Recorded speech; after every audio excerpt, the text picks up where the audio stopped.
کلمات پر عمل کرنا پڑے گا، شرک کی غلاظتوں سے اپنے آپ کو بچانا پڑے گا، 5 وقتہ نمازوں کا اہتمام کرنا پڑے گا، اللہ کے دیے ہوئے مال کو اس کی راہ میں خرچ کرنا پڑے گا، اپنے ماں باپ کے ساتھ حسن سلوک کرنا پڑے گا، اپنے پڑوسیوں کے ساتھ اچھے معاملات کرنے پڑیں گے، اپنے بڑے بوڑھوں کا عزت و تکریم کرنا پڑے گا، اپنے چھوٹوں کے ساتھ شفقت و محبت کا معاملہ کرنا پڑے گا۔ یہ تمام وہ اعمال ہیں جو جنت میں جانے کا ذریعہ اور سبب ہیں، اور اس کے برخلاف وہ تمام اعمال ہم کو رات کو جہنم میں جانے کا ذریعہ اور سبب بنے۔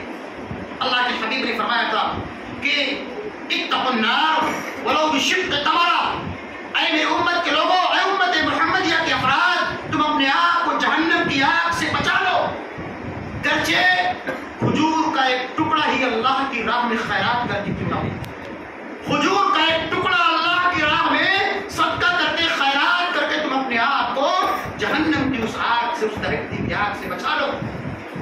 وہ جہنم کی آگ جس کے بارے میں اللہ فرماتا ہے یا ایھا الذین آمنوا قوا انفسکم واہلیکم نارا وقودها الناس والحجارہ علیہا ملائکۃ غلاظ شداد لا یعصون اللہ ما امرهم ویفعلون ما یؤمرون۔ اے وہ لوگوں جو ایمان لائے ہو، بچا لو اپنے آپ کو اس جہنم کی دہکتی آگ سے جس کا ایندھن انسان اور پتھر ہوں گے۔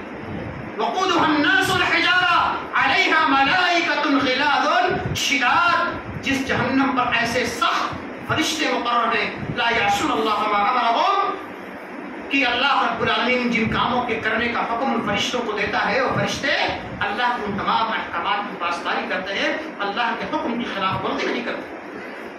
تو اللہ رب العالمین فرماتا ہے کہ بچا لو اپنے آپ کو جہنم کی اس آگ سے جس کا ایندھن انسان اور پتھر ہوں گے۔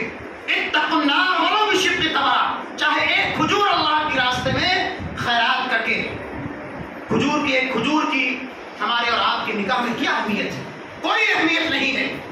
ایک وقت کا کھانا کھلا کر کے کسی غریب، کسی محتاج کو، کسی فقیر کو، کسی اللہ کے بندے کو ایک وقت کا کھانا کھلا کر کے تم اپنے آپ کو جہنم کی آگ سے بچا لو۔ 1 روپیہ، 10 روپیہ، 100 روپیہ خرچ کر کے تم اللہ کی راہ میں اپنے آپ کو جہنم کی آگ سے بچا لو۔ اگر اللہ نے ہم کو اور آپ کو مال دیا ہے تو اللہ نے ہم کو خرچ کرنے کی تعلیم اور ترغیب دی ہے۔ اللہ نے مال کو اس لیے دیا ہے تاکہ اس کو اللہ کی راہ میں خرچ کیا جائے، اور ایسے لوگ اللہ کے یہاں پسندیدہ اور محبوب ہیں جو اللہ کے دیے ہوئے مال کو اس کی راہ میں خرچ کرتے ہیں۔ اللہ کے حبیب نے ایک مرتبہ عید الاضحیٰ کے موقع پر یا عید الفطر کے موقع پر تمام صحابہ کرام سے خطاب فرمایا۔ اس کے بعد جب مردوں کو خطاب کرنے کے بعد اللہ کے رسول عورتوں کے پاس سے گزرے تو اللہ کے رسول نے عورتوں کو بھی خطاب کیا، عورتوں سے بھی خطاب کرتے فرمایا کہ اے معاشر النساء، اے عورتوں کی جماعت، تصدقنا، تم کثرت سے اللہ کی راہ میں صدقہ اور خیرات کیا کرو۔ کیوں؟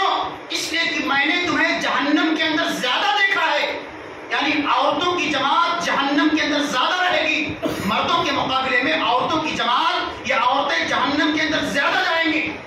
اللہ کے حبیب کا فرمان ہے، صحیح حدیث ہے کہ اے عورتوں کی جماعت، تم کثرت سے اللہ کی راہ میں صدقہ اور خیرات کیا کرو۔ کیوں؟ اس لیے کہ میں نے تمہیں جہنم کے اندر زیادہ دیکھا ہے۔ اللہ کے حبیب صحابیات نے پوچھا، عورتوں نے پوچھا، کیوں ہے اللہ کے رسول؟ ماجرا کیا ہے، سبب کیا ہے؟ عورتیں جہنم کے اندر زیادہ کیوں جائیں گی؟ اس کی وجہ اور سبب کیا ہے؟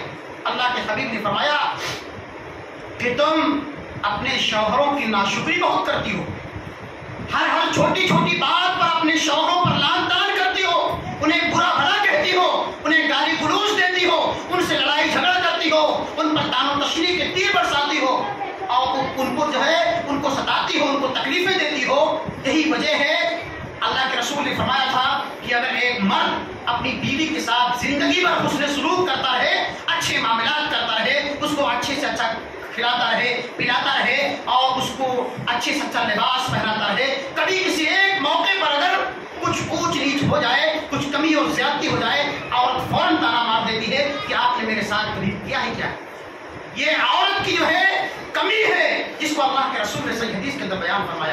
اسی لیے اللہ کے رسول نے عورتوں سے خطاب کرتے ہوئے کئی مقامات پر ایسی توضیح فرمائی ہے کہ عورتوں کو چاہیے کہ وہ کثرت سے اللہ کی راہ میں خیرات کیا کریں، صدقہ کیا کریں، اس لیے کہ وہ عورتیں جہنم کے اندر زیادہ جائیں گی۔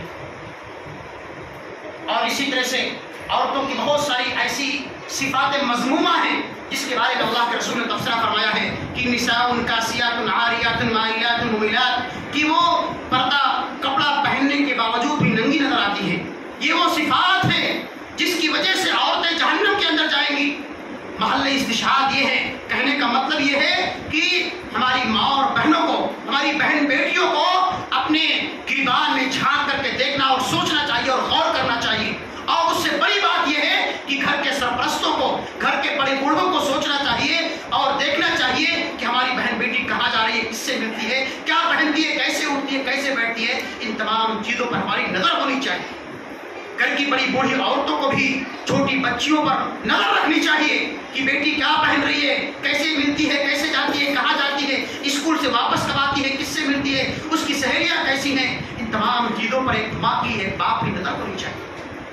ابھی بچپن سے ہم اور آپ تربیت کریں گے تو ہماری یہ بیٹیاں جو ابھی سن شعور کو نہیں پہنچی ہیں، انشاءاللہ جب بالغ ہوں گی تو وہ پردے میں رہیں گی، ادب کے دائرے میں رہیں گی. اسی میں ہماری اور آپ کی کامیابی اور کامرانی ہے. تو اللہ کے رسول نے فرمایا تھا کہ اتقوا النار ولو بشق تمرہ، کہ تم اپنے آپ کو جہنم کی آگ سے بچا لو، چاہے اللہ کی راہ میں ایک کھجور کا ٹکڑا ہی خیرات کر کے صدقہ کر کے کیوں نہ ہو. اس لیے میرے بھائی بزرگوں، ضرورت اس بات کی ہے کہ ہم اور آپ اللہ کی راہ میں اللہ کے دیے ہوئے مال کو خرچ کریں. اور ایسے لوگوں کے بارے میں اللہ کے حبیب اللہ نے فرمایا تھا کہ انما یعمر مساجد اللہ من آمن باللہ والیوم الآخر، کہ اللہ رب العالمین کی مساجد کی تعمیر اور توسیع وہ لوگ کرتے ہیں جو اللہ والے ہوتے ہیں.